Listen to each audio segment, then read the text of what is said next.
Hello, and welcome to our School at Home class in English 7. We are in the fourth quarter of our set of lessons, and I hope that you will delight in learning today with lesson number 15. Today, we are going to use verbs in giving factual information. Before we start the lesson, let us first answer this activity. Fill in the blank with the appropriate action word from the word pool. Choose the letter of the correct answer. Number 1. My best friend with a dog on my birthday.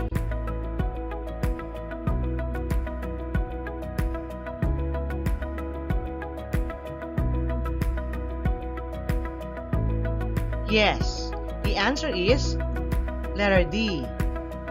Number 2. The President is opening up classes from August 24 to October 5 this year.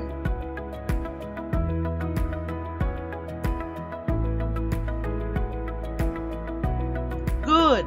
The answer is letter A, postponed. Number 3. My mother breakfast every morning.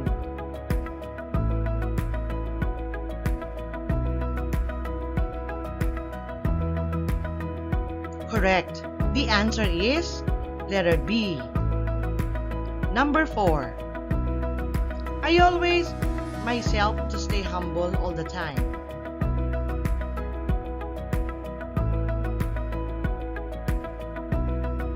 The answer is letter F, remind. Number 5. My best to get a high score in the upcoming entrance exam.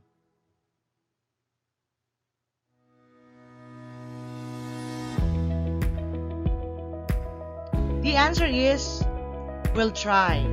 Letter C. Very good. Now we can move on with our lecture. Last meeting, we discussed about the use of preposition when giving instructions. Always consider the function of a preposition in constructing sentences. Today, we are going to discuss words that will help us in giving or sharing information. These are verbs. What is a verb? A verb is a word that expresses an action or state of being. It describes what a subject is doing. Without a verb in a sentence, full thought cannot be properly expressed. Here are some examples. The student turns the pages of the module. The teacher gives instruction to the students. The woman prepares her own breakfast. We went to the chapel yesterday. The students will attend the webinar in English. The underlined words are examples of verb. In English, there are 3 main tenses: the present tense, the past tense, and the future tense. It tells us in what period of time an action happened. Present tense or simple present tense describes an action that is currently happening or an action that exists regularly. Example: doctors and nurses examine the patients that are in the room. Past tense or simple past tense talks about an action that happened in the past before the present time of speaking. Example: the policeman told the driver to stop. When we say future tense, it talks about an action that haven't yet happened before the time of speaking, but is about to happen in the future. Example: the teachers will start their classes on October 5, 2020. Verb also used to provide information in different ways. Read the dialogue below and answer the following question after.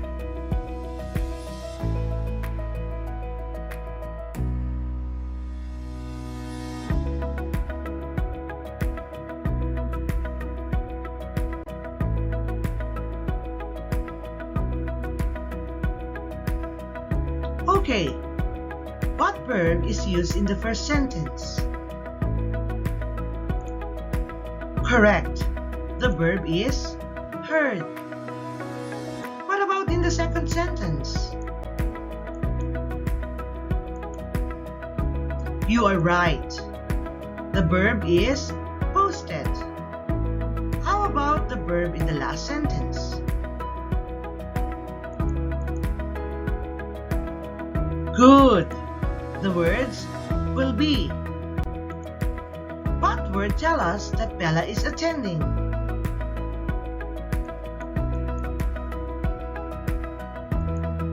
The word will be. To check your understanding of the information given, let us now try to answer these statements. Write T if the statement is true and F if it is false. There will be a literary contest in their school.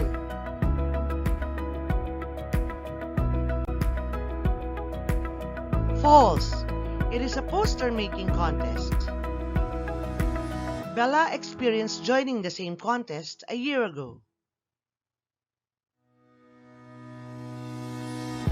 True. Leaflets were given to announce the contest.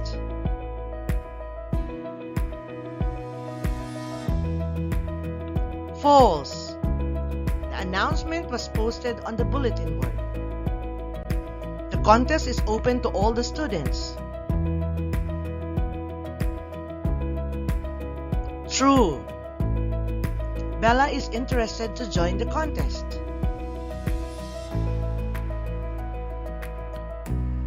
That's true. Read the article below, then identify the information given by writing the verbs that were used in the article. Pasig Cathedral and Museum. Also known as the Immaculate Conception Cathedral, Pasig Cathedral is the oldest Marian parish in Asia. Like other churches in the Philippines, the cathedral follows a Baroque Spanish design, whose structure is based on adobe blocks. While much of the cathedral's design was altered in the 20th century, its bell tower retains its historic appeal. Augustinian missionaries laid the parish's first foundation in 1575 and gave it the title Conventus Visitationis Maria de Pasig, Our Lady of Visitation. 12 years later, the parish was renamed after the Our Lady of the Immaculate Conception. The parish was then inaugurated into the status of cathedral in 2003. At the right side of the cathedral is a hallway leading to the Pasig Diocesan Museum. The museum displays elaborate church vestments and historical emblems of the cathedrals, such as crucifixes, candelabras, chalices, incense boats, mass gongs, church beams, and Spanish tiles. Now, let us answer these questions. Our Lady of the Immaculate Conception was renamed in the year. What verb is used in this sentence?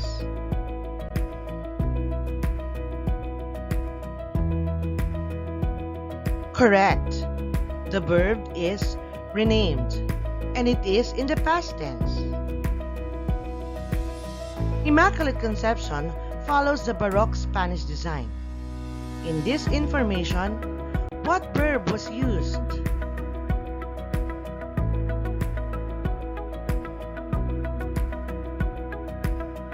Yes, the verb is follows.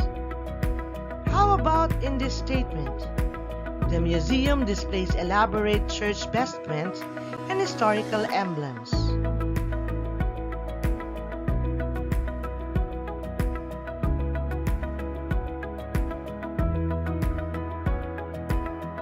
Great! The verb is displays, and it is in the present tense. Okay, it seems that you are now familiar with all the verbs. Let us now try to answer another exercise. Now, let us answer this activity. Answer the following questions and choose the letter of the correct answer from the choices below. In what year was it renamed as Our Lady of the Immaculate Conception? A. 1575, B. 2003, C. 1587, D. 1557.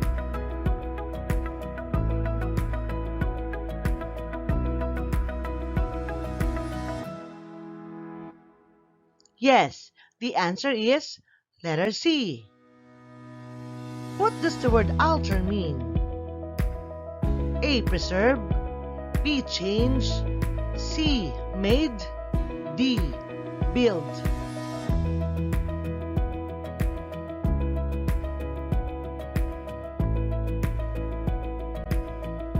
The answer is change. What part of speech is the word alter? A. Noun, B. Pronoun, C. Verb, D. Adjective.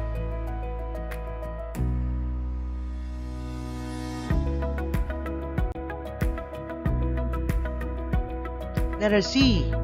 The word alter is a verb. Number 4. What part of the church keeps its historical appeal over the years? A. Walls, B. Doors, C. Altar, D. Bell tower.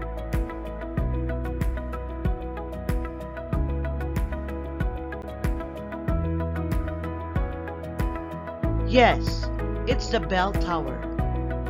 Number 5. What is the main purpose of this article? A.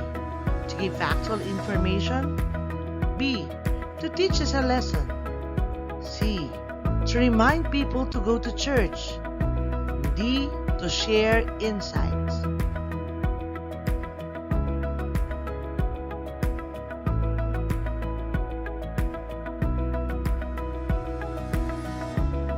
The answer is A. To give factual information.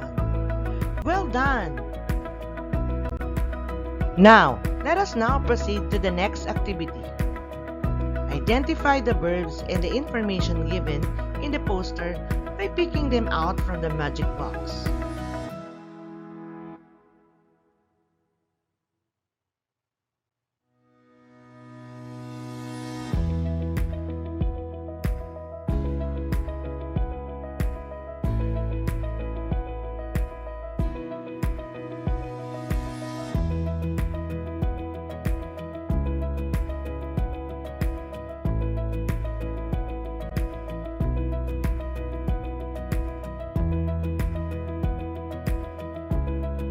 Okay, so let us see if you got all the correct answer.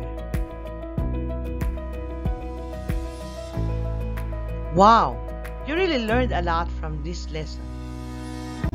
For this activity, you are to make an informative poster on how to make your time worthwhile at home during the lockdown period caused by COVID-19 pandemic. Use the simple tense of the verbs to denote actions.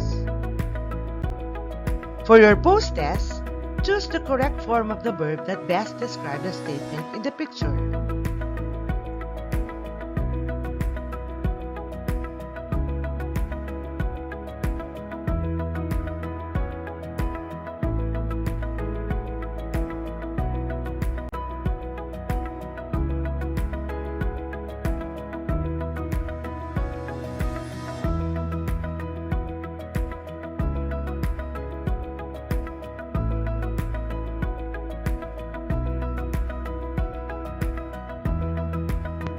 Let us check your answer. Congratulations! You got all the correct answer. To wrap everything up that you have learned from this lesson, answer the activity below. Fill in the blank with the action word that best describes the picture. Choose the appropriate answer from the choices inside the box.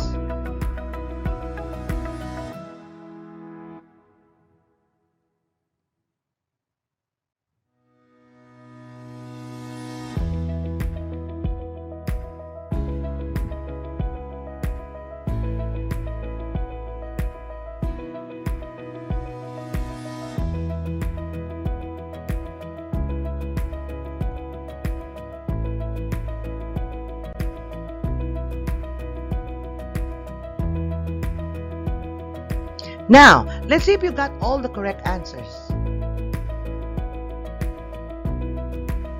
Good! You really know what to do during this time of pandemic. During this time of crisis, it's really important for us to give reliable information to help others. Using the appropriate words will greatly help others to know what they have to know. After viewing and listening to this video lesson, do not forget to do the assigned exercises as your home school work for today. Worksheet number 1, English 7, 4th quarter. Goodbye and see you in the next lesson.